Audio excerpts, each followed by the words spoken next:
مجھے یہ دعا تعلیم فرمائی، اور یہ دعا کنوز العرش میں سے ہے.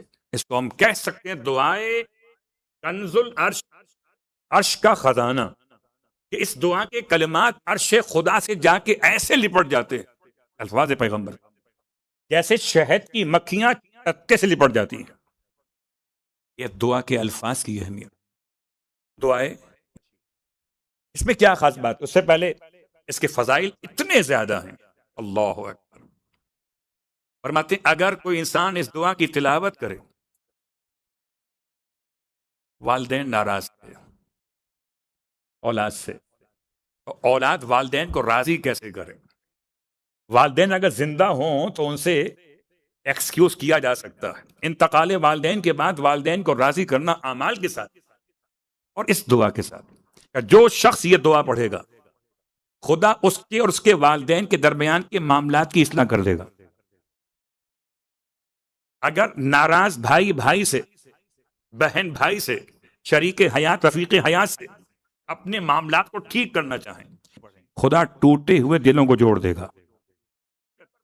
فرماتے ہیں اگر 3 دفعہ ایک ہی نشست میں بیٹھ کے پڑھیں گے، بہت طویل نہیں ہے یہ، 3 دفعہ پڑھنے کے لیے آپ کے لیے 1 گھنٹہ بہت ہے، میکسیمم 1 گھنٹہ.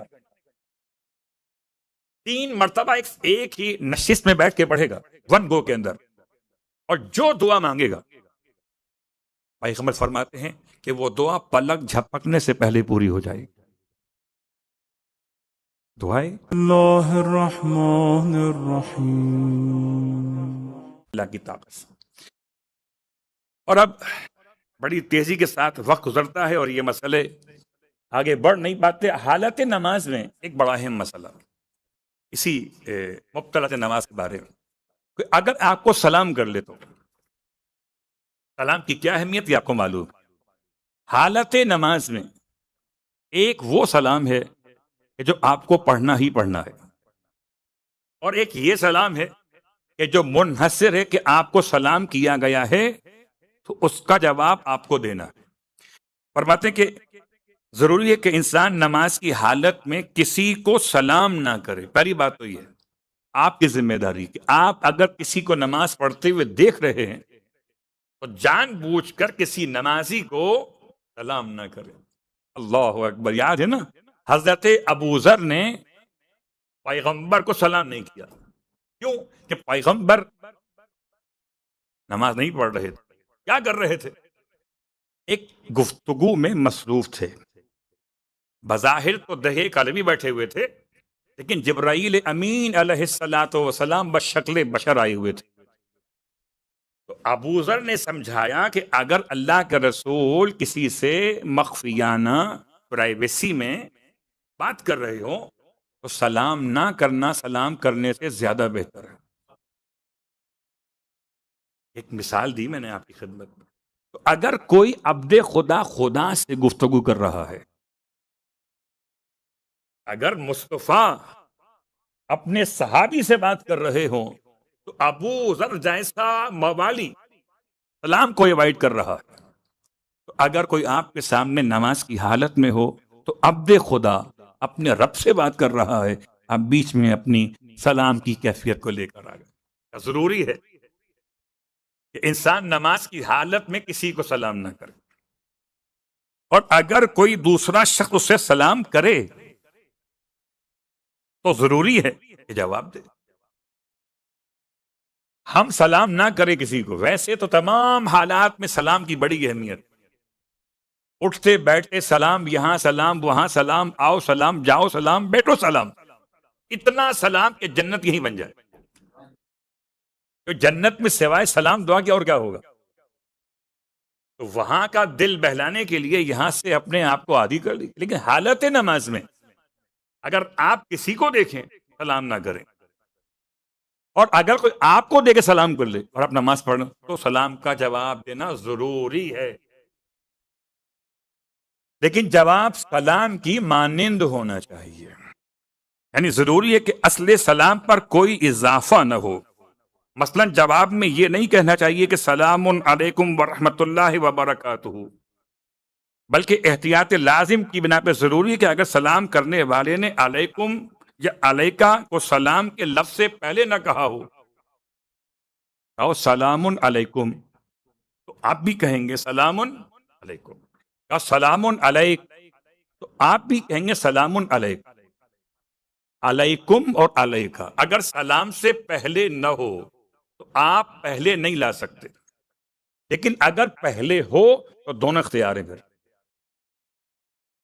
پھر غور کیجئے، فرماتے ہیں اگر سلام کرنے والے نے علیکم یہ علیکہ کو سلام کے لفظ سے پہلے نہ کہا ہو تو جواب میں علیکم یا علیکہ کے لفظ کو سلام کے لفظ سے پہلے نہ کہے، جیسا اس نے کہا ویسا کہے، بلکہ احتیاط مستحب یہ کہ جواب مکمل طور پر اسی طرح دے دے اس طرح انہیں سلام کیا ہے. مثلا اگر کہا سلام علیکم تو جواب میں کہ سلام علیکم. کہا السلام علیکم، السلام علیکم. اور اگر کہا سلام علیک تو جواب میں سلام علیک. لیکن آخری بات، علیکم السلام کے جواب میں علیکم السلام بھی کہہ سکتا ہے اور السلام علیکم بھی کہہ سکتا ہے. یہ حالت نماز میں سلام کا مسئلہ، جب خدا اپنی نماز میں سلام کے جواب کی ذمہ داری کو آپ پر سے نہیں اٹھاتا، اب نماز کے سوا اور کون سی ایسی مشغولیت ہے کہ آپ سلام کا جواب صلوات پڑھیں محمد و آل محمد.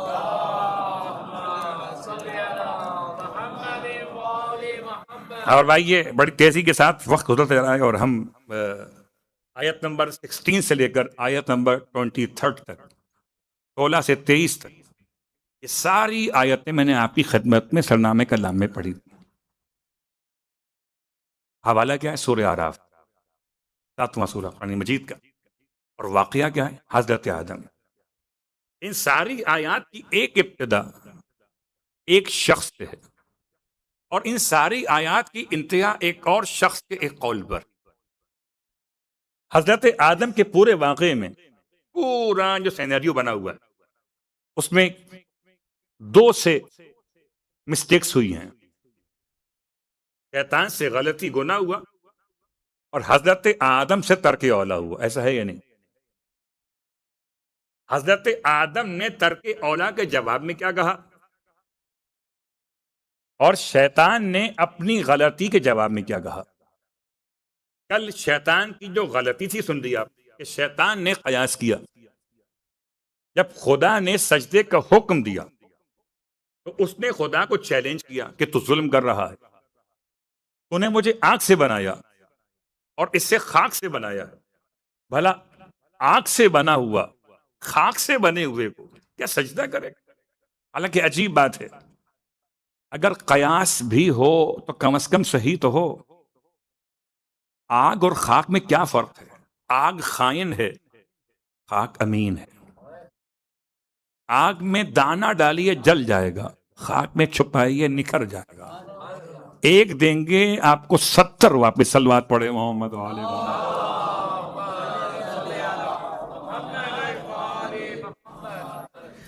اور یہ اس سے پہلے بھی غالباً نئی محاورہ پڑھ چکا آپ کے یہاں کہ بہرحال خاک اور آگ کی کیا اہمیت ہے. یہ اہمیت ہے کہ آگ کو بجھانے کے لیے خاک استعمال ہوتی ہے، اور جب کبھی کسی کی آگ کو بجھانا ہو تو کہتے ہیں مٹی پاؤ. خاک کی بڑی اہمیت، آگ تو جلانے کے لیے اور خاک آگ بجھانے کے لیے. تو شیطان نے قیاس بھی کیا تو الٹا، وہ سمجھا کہ شاید آگ سے بنے ہوئے. اور بہت غور کیجئے گا، پروردگار نے سارے انبیاء کو خاک سے بنی ہوئی مخلوق میں قرار دیا، آگ سے بنے ہوئے میں نہیں. کوئی نبی آگ بگولا نہیں ہو سکتا. جو ہیں سب کے سب محب ابو تراب ہیں، یہ تراب سے بنے. صلوات پڑھے محمد و آل محمد.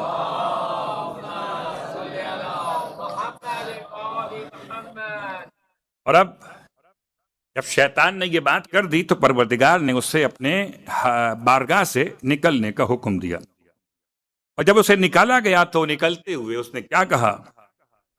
آیت نمبر 16 سورہ اعراف کی، قال فبما اغویتنی.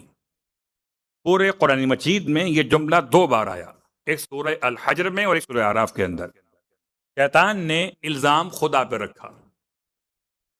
سورہ الحجر میں تو یہاں تک کہا قال ربی بما اغویتنی، رب کہہ کر کہا کہ تو نے مجھے گمراہ کر دیا۔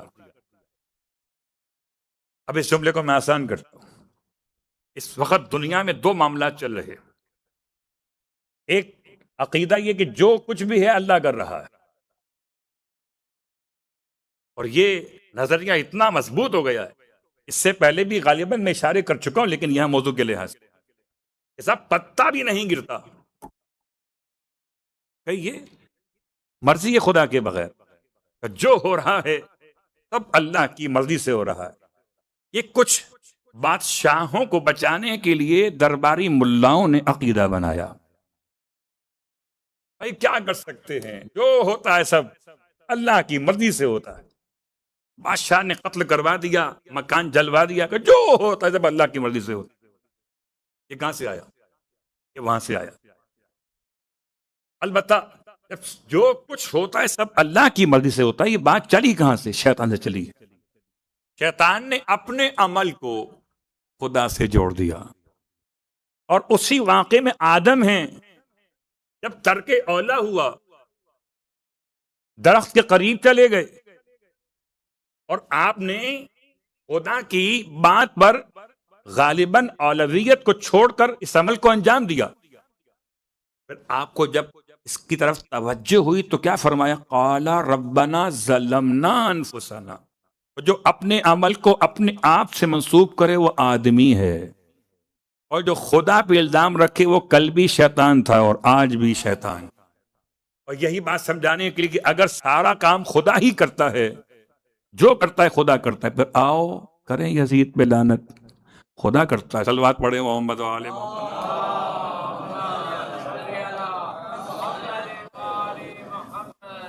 یہ دو جملے خاص ہیں، ایک حضرت آدم کا جملہ سورہ اعراف میں آیت نمبر 23، قال ربنا ظلمنا انفسنا وان لم تغفر لنا وترحمنا لنکونن من الخاسرین، اور ایک شیطان کا جملہ قال فبما اغویتنی، تو نے مجھے گمراہ کیا، سجدہ خود نہیں کیا، الزام رکھا خدا پر۔ اب خدا نے نکالا سب کو، کل کی بات سے آج کی بات مل گئی آپ۔ حضرت آدم کہاں تھے؟ جنت میں تھے۔ جنت کون سی تھی؟ جنت جزا کے طور پہ نہیں، بالکل آسان سی مثال، آپ بھی جنت سے نکالے گئے ہیں، آپ بھی تو آدمی ہیں۔ آپ کس جنت سے نکالے گئے؟ شب جمعہ ہے، امام محمد باقر علیہ الصلوۃ والسلام کے الفاظ کے لحاظ سے جب عیسائی راہب نے سوال کیا دمشق سے، راستے میں جب امام کا سفر ہے اپنے بیٹے کے ساتھ جا رہے مدینہ منورہ، اور راستے میں عیسائی آبادی، اور عیسائی آبادی میں سب سے بڑا راہب اس زمانے کا سال میں ایک مرتبہ باہر آتا ہے، اور اسی موقع پر آپ کا یہ کاروان وہاں سے گزر رہا، اس کا باہر آنا، سوال کرنا، لوگ اس سے سوال کرتے تھے۔ پہلی مرتبہ ایسا ہوا کہ اس نے کسی سے سوال کیا، اور جس سے سوال کیا وہ حجت خدا تھا۔ ان میں سے ایک سوال یہ تھا کہ آپ مسلمانوں کا عقیدہ ہے کہ انسان جنت میں رہے گا، کھائے گا اور پیے گا، مگر بولو براز نہیں ہوگا، اس کی مثال دنیا میں کیا دے سکتے؟ تو امام نے ارشاد فرمایا اس کی مثال ایسی ہے، اس سے کوئی انکار نہیں کر سکتا کہ شکم مادر میں رہے تھے تو خوراک تو ملی تھی، نہ بول تھا نہ براز، نہ یورین کا مسئلہ نہ اسٹول کا مسئلہ۔ جنت کیا ہے؟ جنت میں ٹوائلٹ ہوں گے ہی نہیں کہ جو لائن لگانی، صلوات پڑھے محمد و آل محمد۔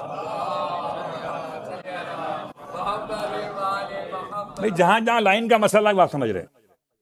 تو یہ جنت، ہم اور آپ کہاں سے آئے؟ جنت سے آئے۔ حضرت آدم اور حوا کہاں سے آئے؟ جنت سے۔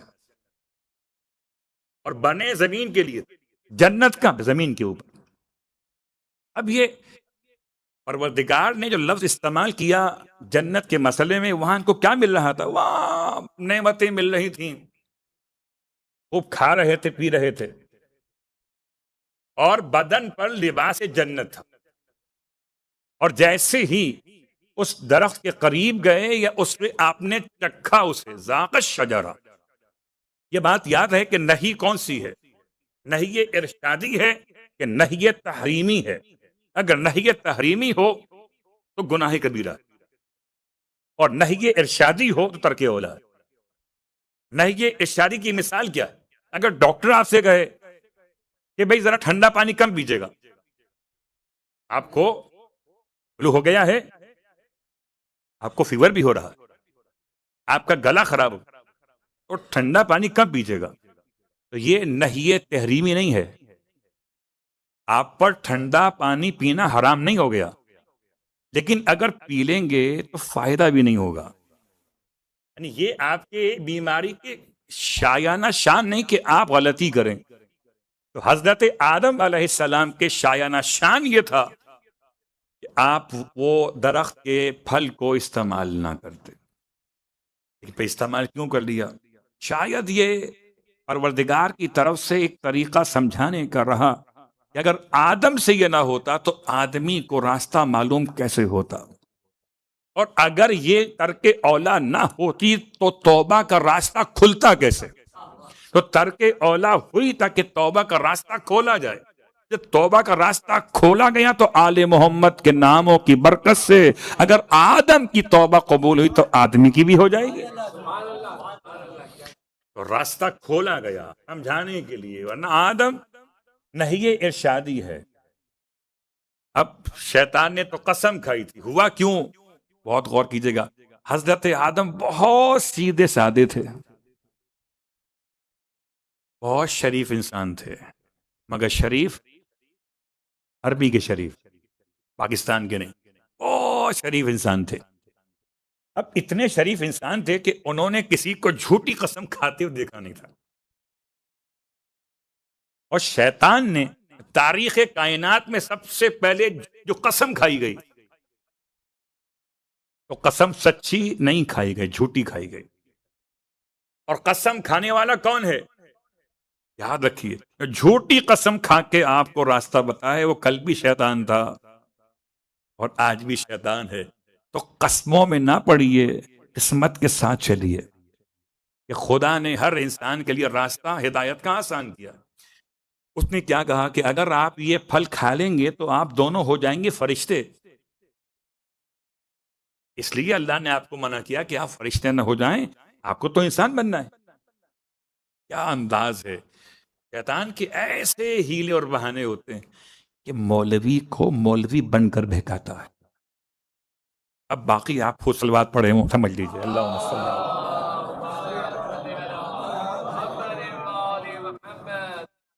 ایک شخص عابد، بنی اسرائیل کا زمانہ ہے، بڑی عبادت کر رہا ہے۔ اب تمام شیطان پریشان ہیں، شیطانوں نے اپنی میٹنگ بلائی، کانفرنس بلائی کہہ لیجیے، اور سب پریشان ہیں کہ اس کو بہکائیں کیسے۔ یہ شراب نہیں پیتا،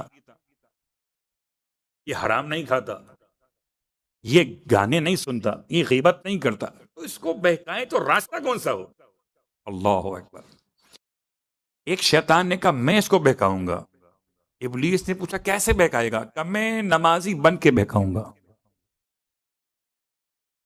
اس نے مصلی اپنا اٹھایا اور اس کے برابر میں آ کے نماز پڑھنا شروع کر دی۔ اب وہ جن، یہ انسان، اس کو برحال حاجت اور قضاء حاجت، اٹھنا اور بیٹھنا، کبھی تو آرام بھی کرتا ہوگا، وہ نمازیں پڑھ جا رہا ہے۔ آپ کو تو معلوم ہے کہ نمازوں کی پریکٹس شیطانوں کو کب سے ہے؟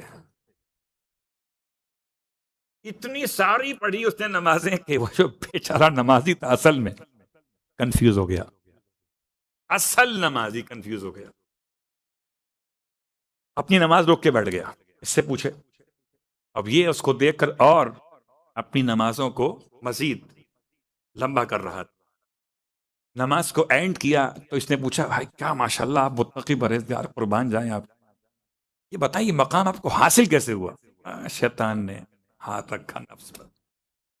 دیکھیے بہت غور کیجیے گا، شیطان نے نمازی کی حالت میں نمازی سے کہا کہ یہ مقام مجھے خدا نے عطا کیا توبہ کی برکت سے.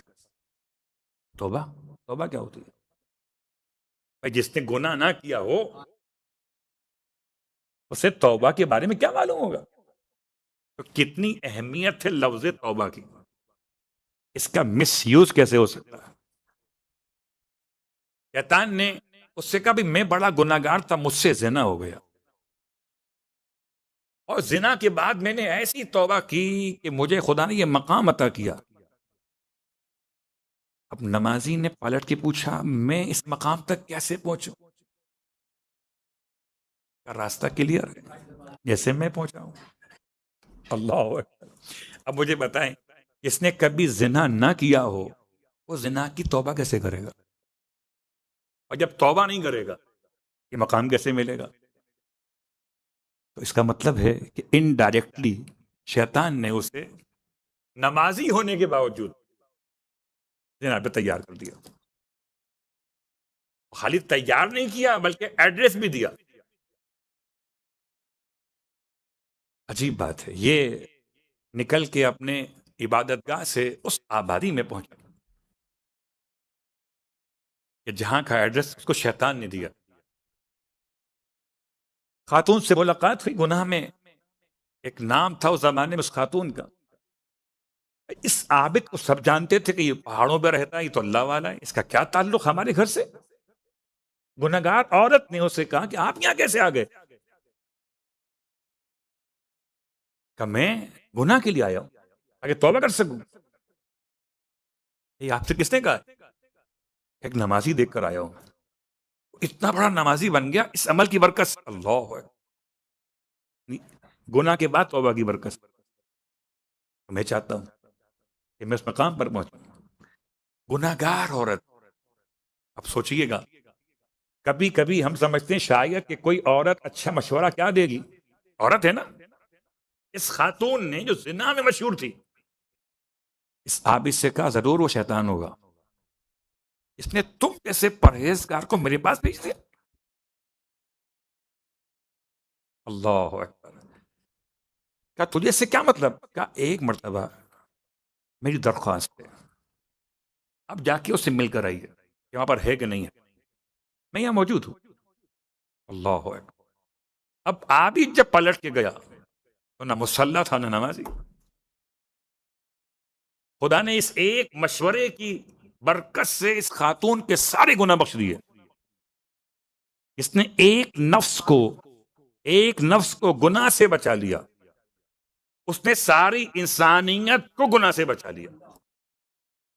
خالی جان بچانا جان ظاہر کے معنی میں نہیں ہوتا، بلکہ باطنی جان بھی تو ہے. اگر کسی انسان کو آپ نے گناہ سے بچا لیا یا سارے انسانوں کو گناہ سے بچا لیا. شیطان کے بہکانے کا طریقہ بہت غور کیجیے گا، میں یہاں پر لائق ہوں آپ کو کہ شیطان ہر ایک کو اس کے انداز سے بہکاتا ہے، ہر ایک کو اس کے انداز سے. کوئی ذاکر ہو، کوئی عالم ہو، خطیب ہو،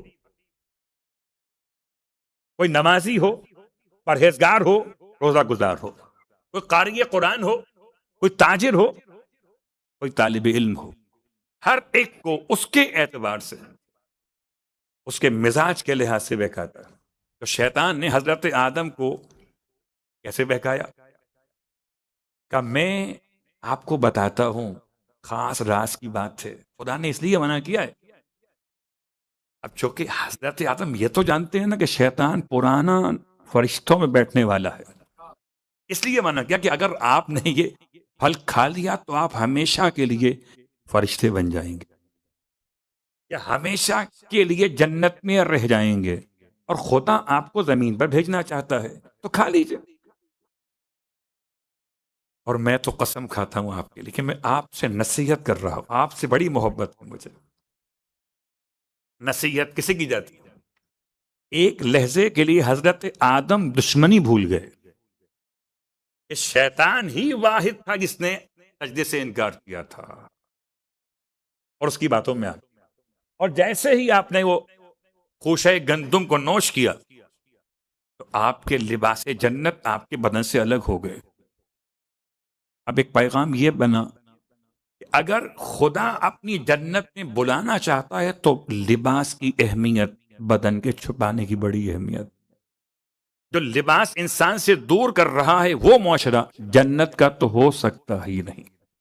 جنت میں قلبی با لباس لوگ تھے، اور جب جائیں گے تو لباس سے محبت کرنے والے ہی جائیں گے، لباس ظاہر ہو لباس باطن ہو۔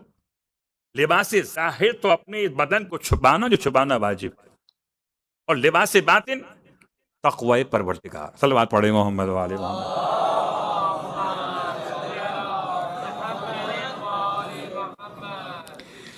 اور اب پروردگار نے حضرت آدم کو بھی، حضرت حوا کو بھی، اور شیطان کو بھی، ان تمام کو نکال دیا۔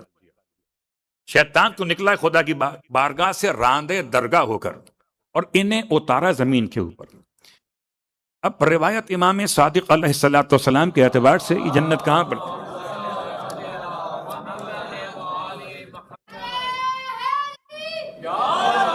آپ کو تو معلوم ہے کہ دنیا میں جنت ہے کہ نہیں؟ روضۃ من ریاض الجنہ یہاں پر ہے کہ نہیں؟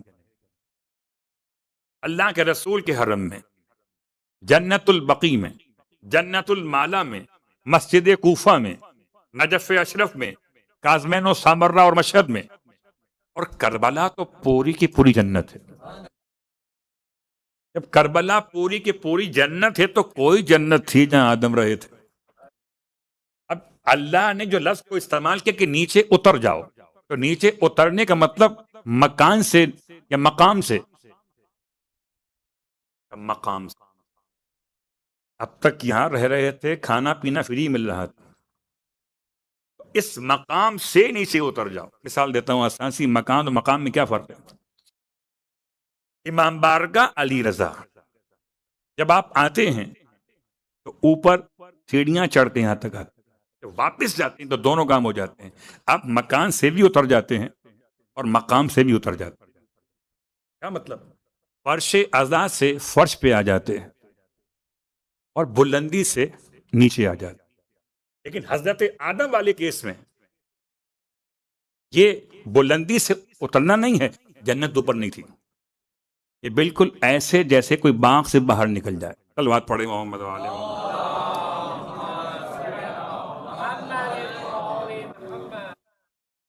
حضرت آدم اور حوا نے رب کی بارگاہ میں جب اپنے لیے خدا سے دعا مانگی تو الفاظ کی ربنا ظلمنا انفسنا، اترے کہاں پر؟ حضرت آدم اترے سری لنکا میں،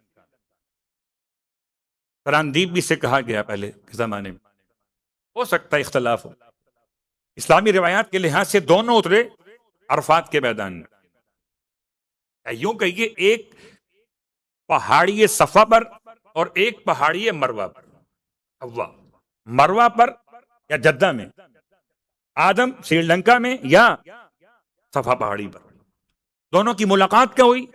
جبل رحمت پر، اور جب ملاقات ہوئی تب کہا یا اس سے پہلے کہا ربنا ظلمنا انفسنا، اور دونوں کے دونوں رب کی بارگاہ میں اپنے آپ کو شرمندگی کے ساتھ پیش کر رہے، اور خدا کو اتنا پسند ہے کسی کا رب کی بارگاہ میں شرمندہ ہو جانا۔